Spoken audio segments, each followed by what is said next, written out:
Space Center and take a look at Challenger sitting on the pad. 10, 9, 8, 7, 6. We have main engine start. 4, 3, 2, 1, and liftoff. Liftoff of the 25th Space Shuttle mission, and it has cleared the tower. Engines at 65%, 3 engines running normally, 3 good fuel bills, 3 good APUs, velocity 2,257 feet per second, altitude 4.3 nautical miles, downrange distance 3 nautical miles, 1 minute 15 seconds, velocity 2,900 feet per second, altitude 9 nautical miles, downrange distance 7 nautical miles. Flight controllers here looking very carefully at the situation. Obviously a major malfunction.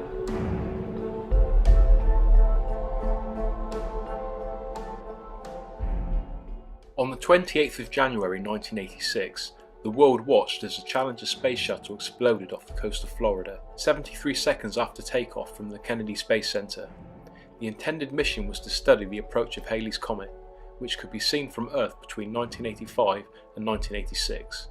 The mission was also intended to begin the Teacher in Space project, which was first pitched to Ronald Reagan in 1984. The intention of this new method of teaching was to take school teachers into space, where they could record their findings and share them with students once they returned to Earth. Krista McAuliffe was one of the 7 crew members of the Challenger and was meant to be the project's first participant. McAuliffe and 6 other members, Dick Scobie, Michael J. Smith, Ronald McNair, Ellison Onizuka, Judith Resnick and Gregory Jarvis were all reported to have died that day, and of course they would have. The whole world saw, or at least would have heard, of the shuttle exploding in dramatic fashion. Now the explosion was said to be caused by the erosion of the O-ring seals of the rocket boosters due to the unusually cold weather. These eventually disintegrated after takeoff and led to the explosion. Moving on almost 30 years, a conspiracy theory hit the internet in May of 2015, which suggested, with a very respectable argument, that the crew of the Challenger, or at least 6 of them, are actually alive and well today. Post shows recent pictures of individuals thought to be the same crew members, some with undeniable likenesses, along with information on their whereabouts and even their professions. Now before I look at each individual crew member, it's worth mentioning that I do wonder why it has taken 30 years for this theory to emerge. This information, if accurate, must have been available for some time now. Some conspiracy theorists believe that there was no explosion at all, that the whole thing was fabricated. The same people would say that the moon landing, only 3 years before the space shuttle program began, was an elaborate hoax too. If there was an explosion that day, there must have been crew on board who perished. The real question here is, were the crew who died on board the Challenger the same crew of individuals the world had become so familiar with? Did NASA have doubts about the safety of the mission? Were they protecting these would-be heroes from a mission they thought to be too dangerous? And if the mission was a success, would they be heralded as heroes who weren't even there, having their roles played by a less important, disposable crew? These are all additional questions that came to me whilst wondering why NASA would want to cover up this case, if indeed they did. For now though, let's look at the alleged crew members.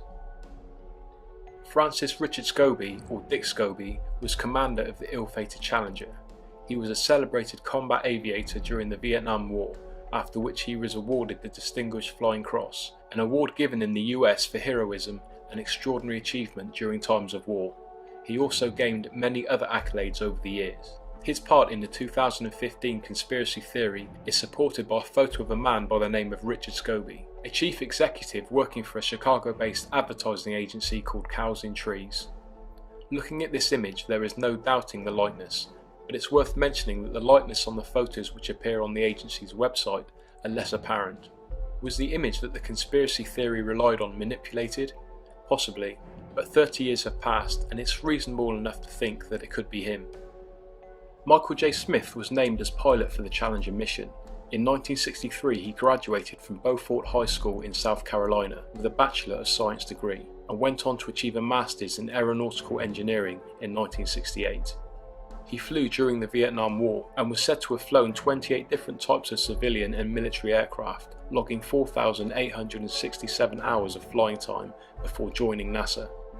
His part in the 2015 conspiracy theory is supported by a photo of a University of Wisconsin professor by the same name.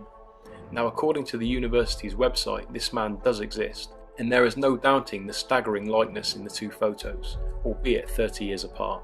In fact, out of all of the supporting conspiracy photos, Michael J. Smith of Wisconsin holds the strongest likeness to his 1986 would-be doppelganger.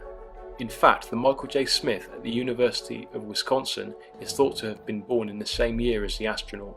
Another unbelievable coincidence, or just further proof that he is in fact the astronaut in question.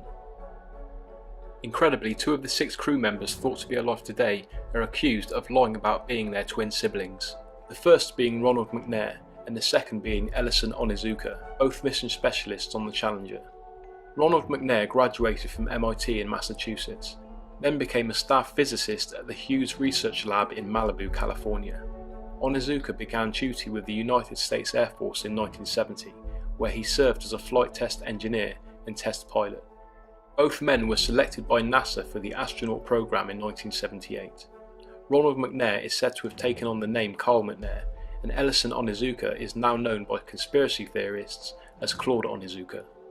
If you are to believe the conspiracy, both these men give lectures at universities under their new guises, lectures about their brother's rise to working for NASA from humble beginnings, both quite recently appearing at the University of Hawaii.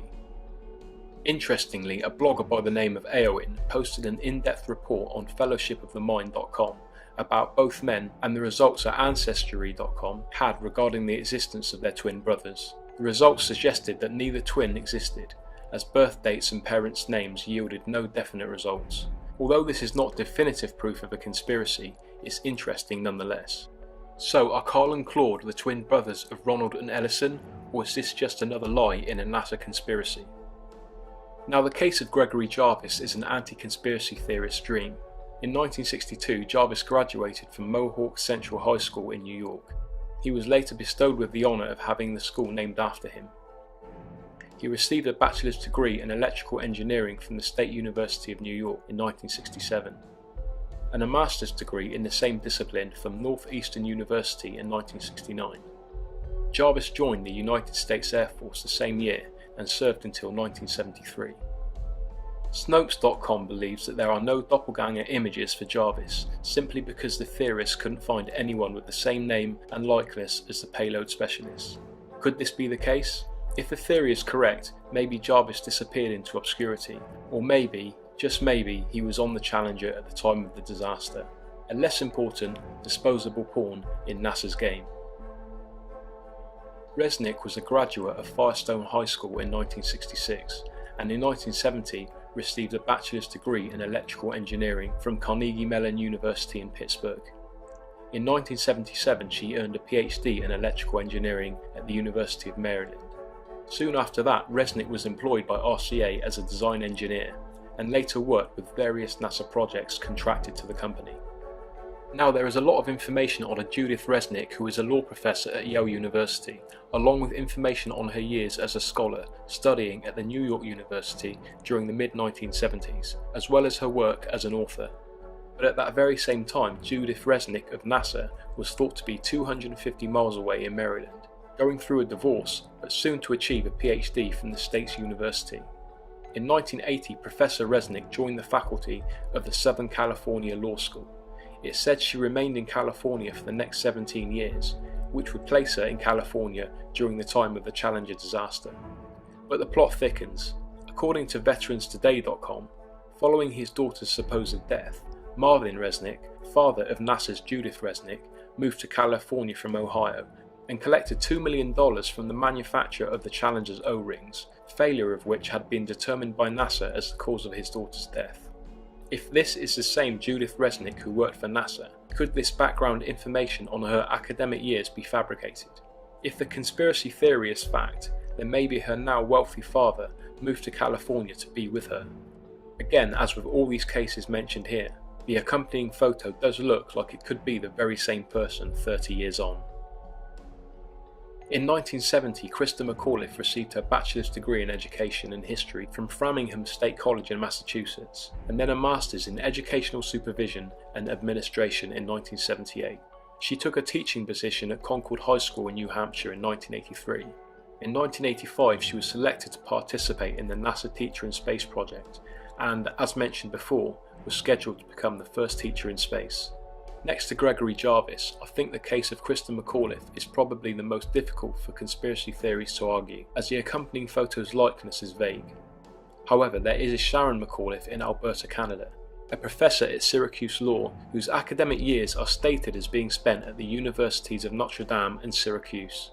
These alleged academic years place her well clear of the Massachusetts-based McAuliffe, but it doesn't mean that the information wasn't fabricated. The strongest argument here is that NASA's Krista McAuliffe's birth name was Sharon Krista. Again, it seems unusual that there is another person, again in a high-end profession, who holds an arguable likeness and goes by an uncannily similar name to the one NASA's McAuliffe was given at birth. Whether you are a non-believer, a skeptic, or a full-blown conspiracy theorist, there is no doubting that 6 of the 7 cases are unusual. Let's look at the facts. 2 of the said crew members are said to have twins. This alone is unlikely. 2 of them have identical names, and another 2 have extremely similar names to people still living today. On top of that, they all hold lucrative professions, as you'd expect of former NASA employees. With the case of Gregory Jarvis, there is absolutely no reason that at least one of the crew members would choose to live a more humble life, away from the high-end professions which adorn the websites of universities, law firms and advertising agencies. After all my research, I personally think there was a cover-up. The fact that NASA's reputation has been tarnished for years amidst a series of cover-ups has a lot to do with that. But ultimately, for me at least, the photos, the names and a story of financial gain make it all too difficult for me to accept the 1986 Challenger disaster story as fact.